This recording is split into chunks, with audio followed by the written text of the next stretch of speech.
Good morning, everybody, and welcome to the OPT Network. This morning, we're talking about one of those very tough and hard conversations. We're talking about sexual assault. Sexual violence is not only a major public injustice, it's a human rights injustice, and it's a social injustice. We have read about it. We have seen it recently in the news media all too many times. And the statistics say that every 98 seconds, an American is sexually assaulted. Our guests this morning have taken on the very heavy mantle and mission of sharing not only their story, but their foundation, their nonprofit organization called Stop Sexual Assault in Schools. Our guest this morning from Portland, Oregon, is Joel Levin. Joel, good morning and welcome. Good morning, Carlette.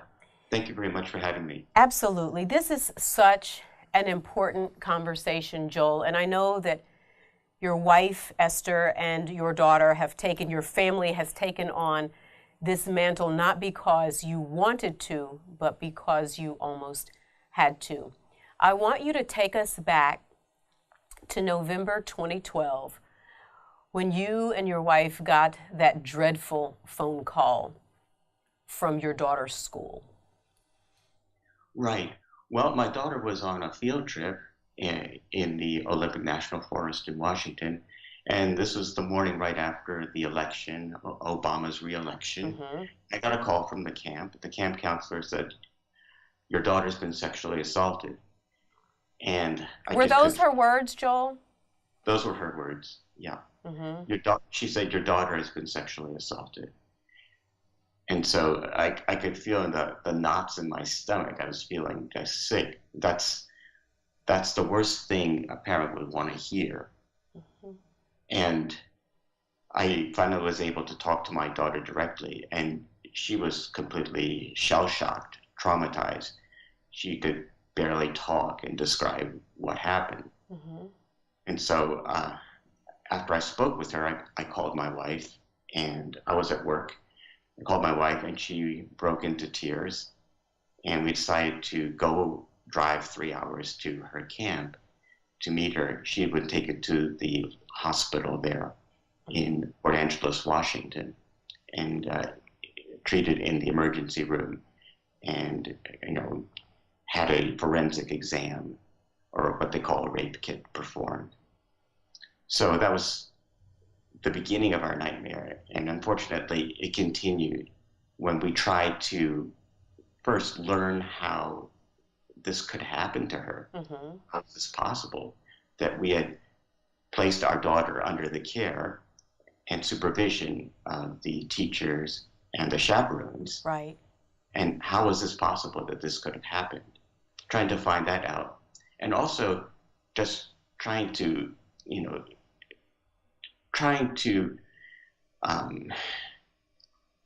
comfort her and nurse her back to some sort of normality, and also try to piece together her education. Like, where do we go from here? Exactly. Can go back to school? Exactly. And so at the time, it's important for our listeners and viewers to realize that your daughter was only 15 years old. And so when you finally get there, what do you say to the people who are in charge, and more importantly, what do they say back to you about how and why this happened? It was a difficult situation because no one really wanted to talk to us directly about what happened. They were just unprepared and didn't really know how to handle this emergency. Mm-hmm. And so, the principal called me and said, the students are returning by bus, and I'm going to question them to find out what happened. But really, that was the beginning of just not getting the information we needed. The park rangers were involved because it was reported sexual violence. And the park rangers began to interview people. They interviewed my daughter, and they interviewed people in the following days. Mm-hmm. And But so before you, I want to just go back a little bit because you and your wife are educators, and yeah, oftentimes we send our kids on field trips, we send them to camps, any number of places, and we have a certain security that they'll be okay. Was there any sort of reserve on your parts before sending her? Did you have any sort of check that maybe she shouldn't go on this trip? well, we really didn't because we trusted the teacher, Hmm. and we trusted them. Like most parents, we just assume that that our children will be well cared for. Right, But it turned out that the teachers were lax in their supervision, and so were the chaperones. And so they allowed the girls and boys to commingle after the curfew right, and after lights out. right. And they didn't really rein them in. Wow. And so after you and your wife go and you pick your daughter up, what does a parent, what do parents say? What do you say to her that could possibly make the difference, make her feel safe, make her know that this was not her fault? What do you say? Well, that's exactly right. And to reinforce the message that it's not her fault. Because one of the things we find out is that victims of sexual assault start second guessing themselves. Like, Yes. what did I do to bring this onto myself? How did I provoke this? Hmm. And we have to reinforce the message that it's not your fault and it never is your fault. Right. And Is she able to receive that at that point or not? it's hard to know because she was sort of shutting down, Hmm. just like as a trauma victim, you tend Right. to shut down and try to uh, just understand what happened. Hmm. So, she wasn't very vocal. She Wow. was just trying to process it, really. Hmm. So for her, I can imagine that this is like post-traumatic syndrome. Exactly right. And that's afterwards when we took her to the therapist, the counselor, Hmm. they they diagnosed that PTSD. Yes. And so moving forward, now the students know, the teachers know, Hmm. the administration knows. What do they say to you? Well, that's the problem. Um, all our communications with the teachers or the guidance counselors got funneled through the district's legal department.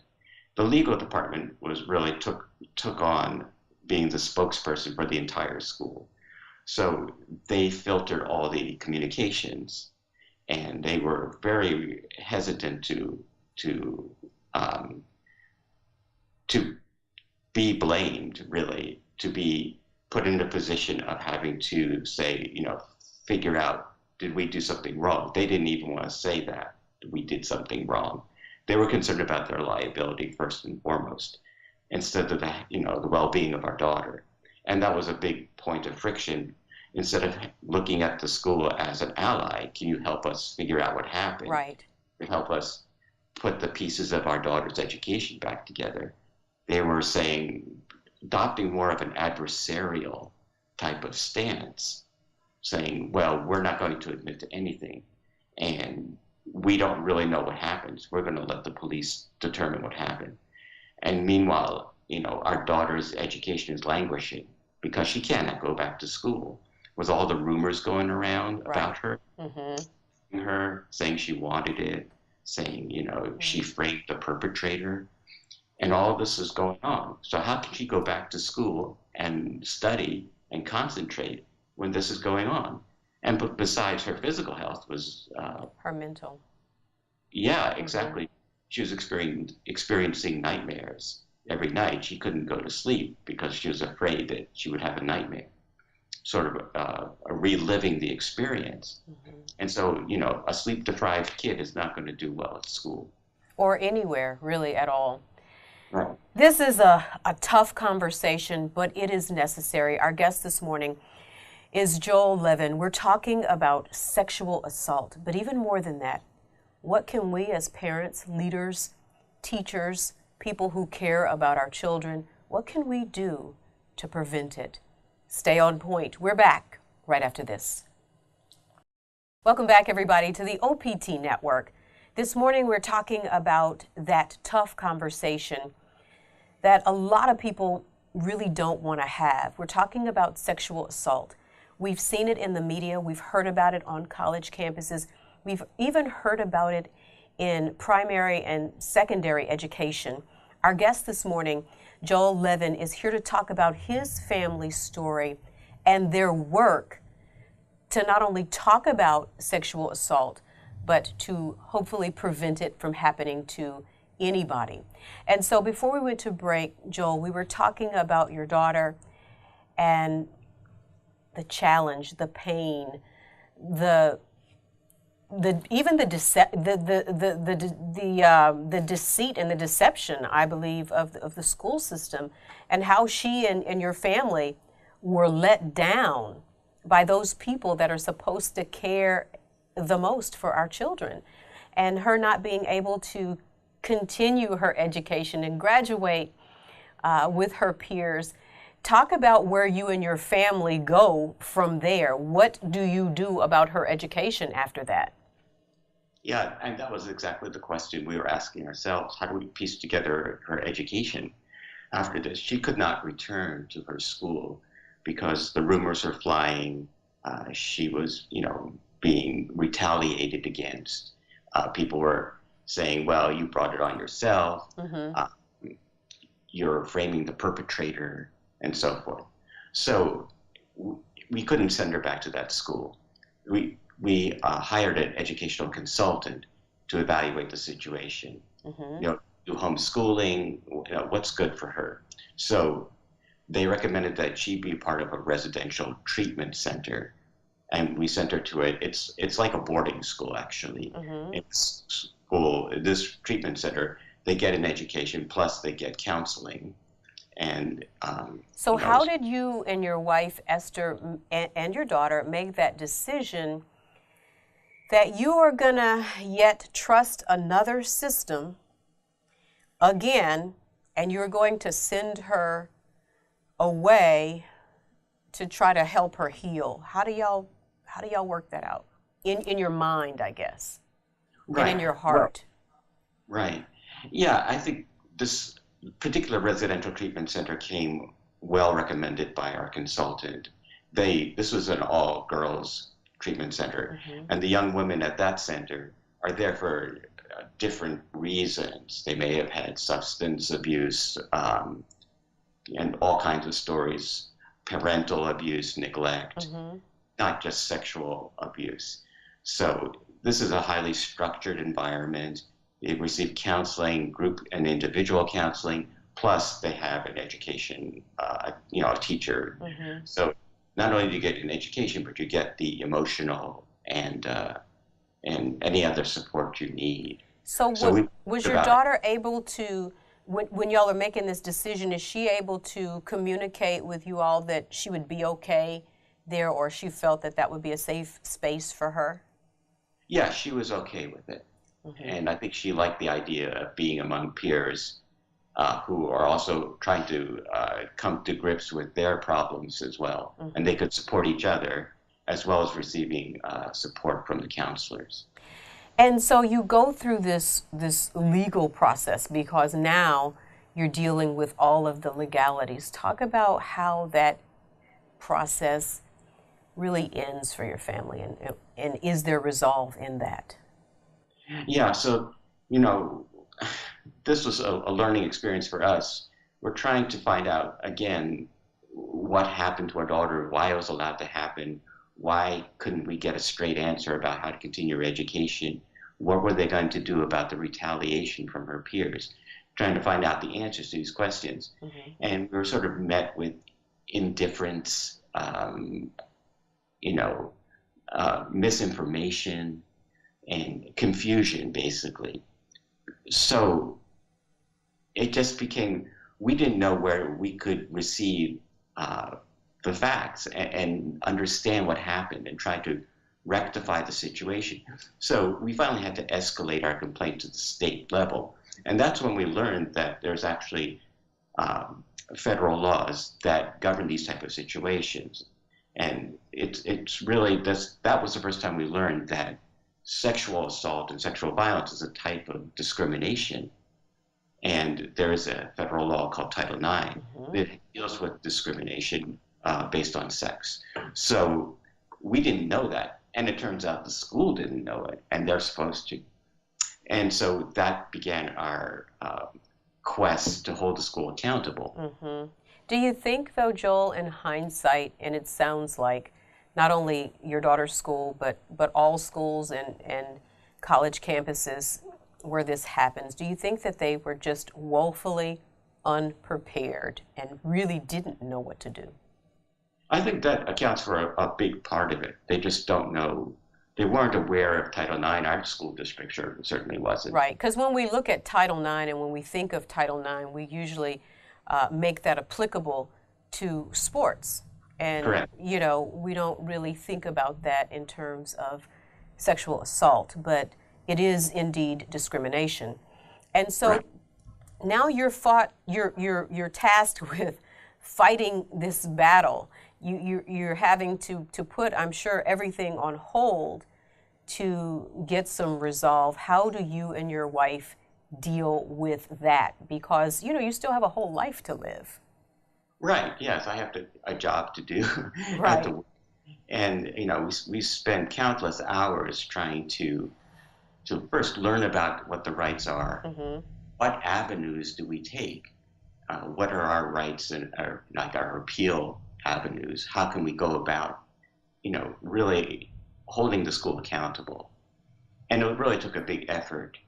And we were fortunate enough that the media picked up on our story and was able to, you know, spread the word in the community about what's going on. And the district was sort of trying to deal with bad publicity as well as the investigation by the Office for Civil Rights. So that, I think, helped the community understand, like, how their school district is unprepared to handle these situations. They're just being, you know, reactive instead of being proactive on this issue. Right. And, you know, the community has to step up and say, you know, we expect our schools to be safe places to learn for all students, you know, and they have to, you know, make that known because it's their children who are going to these schools, and they have to be able to stand up and say, hey, we expect our schools to be safe places for our children. What are you doing about it? Right. You know what else I wondered, out of all of the people that have gone through and will go through what you and your family have gone through, is that not only does it take your time and your commitment to resolving this in a way, if there is really resolve, because what happened to your daughter, you know, that can never be changed. But not only does it take all of that, but it takes the means, it takes the money. Talk about how that plays into this whole process. Well, you know, that's exactly right, because, and that's actually a really good point, because a lot of families, you know, don't have the means, you know, the money or the time to actually, you know, go through this process, writing letters, contacting attorneys, seeking advice, doing research. You know, you really have to dedicate a lot of effort to it. And we did for almost 2 years before we were able to reach a settlement with the school district. And that was part of the impetus, the motivation for us forming our nonprofit organization, Stop Sexual Assault in Schools. Hold that thought. We're going to talk about Stop Sexual Assaults in Schools right after this. Stay with us. We're back in a moment. Welcome back, everybody, to the OPT Network. You know, we really like to share tough subject matters because they're tough, not because they're easy by any stretch. But the only way that we can get better and do better is to talk about those challenging issues. And sexual assault is one of them. And I don't think any of us ever really understands the magnitude of sexual assault until we or someone we love goes through it. And this morning, we're so grateful for Joel and his family sharing their story and their journey continues. And so you settle the case, but the case is never really settled until your daughter is made whole again emotionally. Is it, Joel? That's true. And really, that's something that takes a lot of time. We talk to many people who were in similar situations, and now they're adults, and the events happened 20, 30 years ago, and they're still fresh for them. Mm-hmm. Has it helped you and your wife to talk to others that have, other parents that have gone through this? Is there any sort of solace in their journey for you all? Yes, of course, it's nice to hear that we're not alone in this, mm-hmm. and we've heard some pretty horrific cases. But even though, there's two parts to this, I think, Carlette. One is like the individual reaction, and then we have to sort of look at the bigger picture. And the bigger picture is, what kind of schools do we want to have as a community, as a country, mm-hmm. right? We want our schools to be safe places for all children, regardless, of their sexual orientation, their male or female, whatever. Everyone needs to feel that their kids are safe at school, and that's one of the rights that are guaranteed to us. Indeed. And so, right. And so that's the message. That's the bigger picture. Because sometimes we hear families say, "Well, that's some other family's problem. That's not our problem." Until it comes to your door. Until it comes to your door, right? And we should all be thinking that in the bigger scheme, the bigger picture, what our schools are like, what our public schools are like, is a reflection of what we are as a community, right? Mm-hmm. Or as a society. And so that's why we look at not only the personal, but also the wider picture. And that's why we started our organization, to bring this message to a lot of parents. And we hear about sexual assault in colleges a lot, but really it starts a lot earlier. Sure. And people who are perpetrators or harassers in schools, grade schools, they will continue to do so in college and in the workplace. So it's important to get this message out early. Right. So what happened to the boy who ultimately raped your daughter? Because he's a minor too. Right. Well, I don't know what happened to him. He, was allowed to continue as a valued member of the school. He was given a suspension for 2 weeks, and he was allowed, participate in the football team in sports. And as far as I know, he graduated. And so I don't know what's happened to him. Did he ever admit? Did he ever apologize for doing what he had done? No, he claimed that it was a consensual encounter. Wow. And so after all of this pain, and it still continues, your daughter is 19 years old and she's still challenged, as is your family. At what point do you and your family, you and your wife, Berth, stop sexual assault in schools? When do you say this can't happen to another child, not by another student, not by a teacher, not by anyone? Right. And that's the message we wanted to give. It is an educational one. We consider a nonprofit as an educational organization. We don't do advocacy, but we do support advocates around the country. And, even as our case did get some media attention, we started hearing from parents from other parts of the country saying, "Hey, this happened to us too. We need a voice. We need someone to speak up for us too." Mm-hmm. And so it's not just our family, it's a lot of people across this country. And it's sort of a hidden epidemic because a lot of times students don't even tell their parents. They don't tell anyone. And so they're suffering through sexual assault or sexual harassment day to day, and they just live with it. They think it's normal, and that's a big problem. the normalizing of this. You know, this is something we have to deal with as a woman, as a gay student. This is just part of, you know, life. Do we really want, you know, a good part of the population to feel this way? Right. You know, and it carries over you to know, the work. I looked at some of the other statistics, and it said 1 out of every 6 American women has been the victim of an attempted or completed rape in her lifetime. 1 in 6. And the hard, sad part about this is that had there not been an adult there, your daughter may not have only gone through this rape, but may have had to suffer in silence if there wasn't someone there at some moment of sanity that says, we've got to call your parents.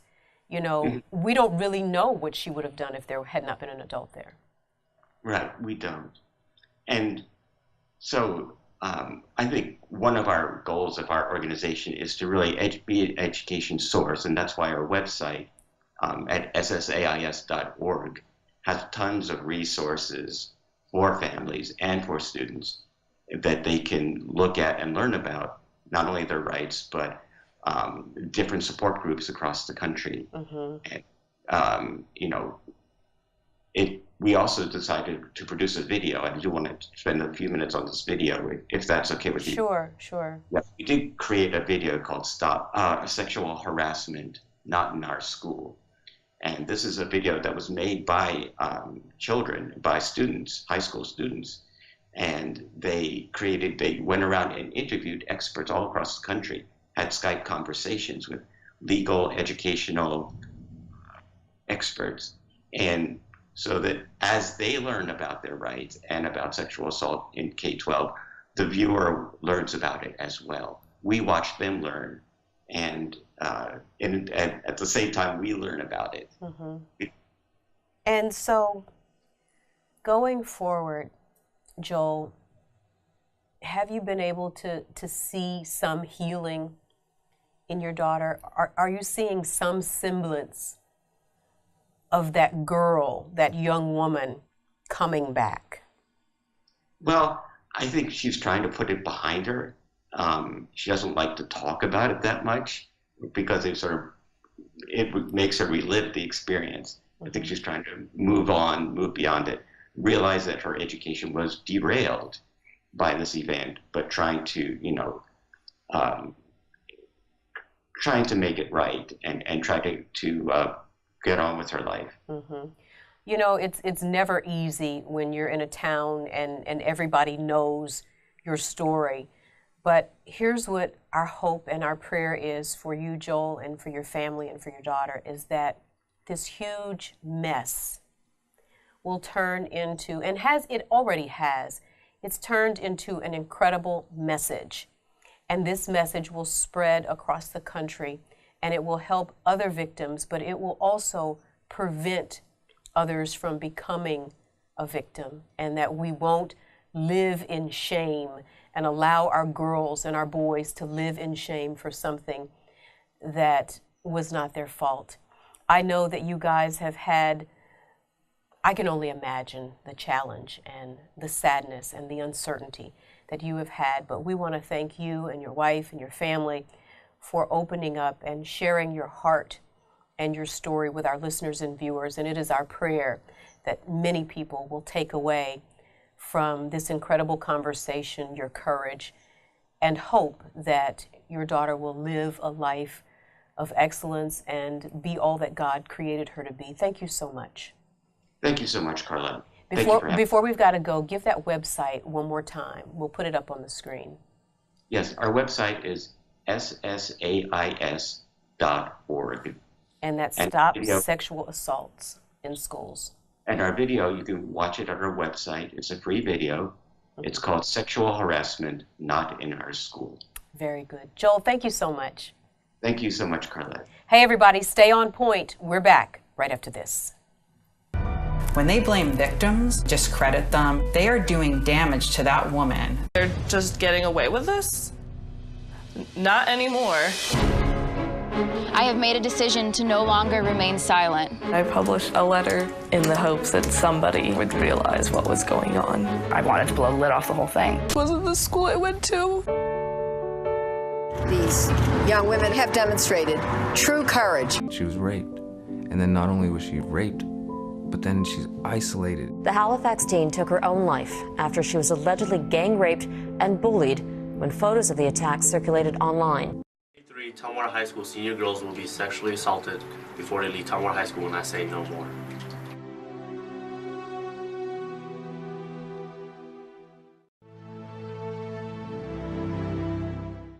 Good morning, everybody, and welcome. I'm Carlette Christmas. And I'm Glenda Stock, and this is our final point today on Point.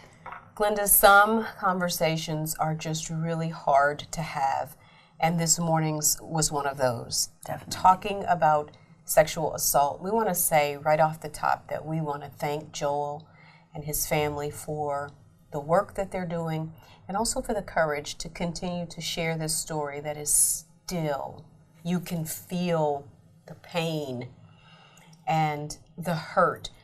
Very raw. Very raw. Yeah, and you know, you just can't, it's the kind of horror thing that any parent would absolutely say, I couldn't live through that, you know, just could not live through that. And he is living through the hell of it, you know, yes, as his young daughter right, is feeling as well. And you know, it's a topic that gets perhaps in some ways discussed so much that people have stopped listening and they're not hearing, you know, they're not hearing the victim and what really impact this has to the victim, because, you know, we're quick sometimes to say, well, what was the individual doing to put themselves in that scenario for that to occur, which sounds as though that's exactly, and from listening to our guests, what happened to this family.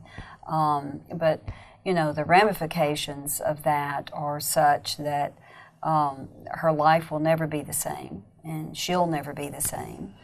Her family will never be the same. And, you know, who knows where and how this will mold her life in a different way. And, you know, to try and inform people about this and to educate people about this is so critical, because it's, you know, it's not always the victim's fault. It's not. We know there's been scenarios that that's been the case. But as facts would reveal, more often than not, it is not the victim's fault. Right. And that's what makes this whole story so sad, because it's the damage is just, you can't even put, you know, a toll on that. But the fix, you know, from our eyes, from where we sit, would be so simple. You know, it seems that it should be so simple. Put the responsibility where the responsibility belongs. But because it has become such a subjective topic, it seldom happens that way. And you know, Glenda, when you said we've almost become desensitized to it, I looked at you with such sadness, but it's so true. We now look and say, well, what was the woman doing? Or was she too drunk? Or was it her fault? And what should she not have been there? And, was that dress too high? Yeah. You know what I'm saying? And so we really have to get our sensitivities back. We're seeing it in the workplace. We're seeing it now. They have a website, Stop Sexual Assault in Schools, from K through 12. You know what I'm saying? We have got to create a safe space for victims, so that they can come openly with their story without being shamed. He talked about how his daughter had been shamed. She could no longer, she's 15, she can no longer go back to the school because she's the problem. Right. She had to leave and alter her life dramatically and end up in boarding schools away from her family and friends and that she knew and the routines that she knew. You know, it's devastating to hear this, and it's heartbreaking to see the results of something happening like that. And it just makes you wonder, you know, how do we start reversing that cycle? How do we get that information and somehow penetrate to our youth how totally devastating this is? And, you know, in our news media now, we know there's case after case after case of sexual abuse and sexual assault, and, you know, just that topic that, again, gets pushed to the back. Yeah. Because it's just not, it's not the easy thing to talk about, and it's not the easy thing to hold someone accountable for. Right. And there's so much subjectivity that can enter into these kinds of scenarios.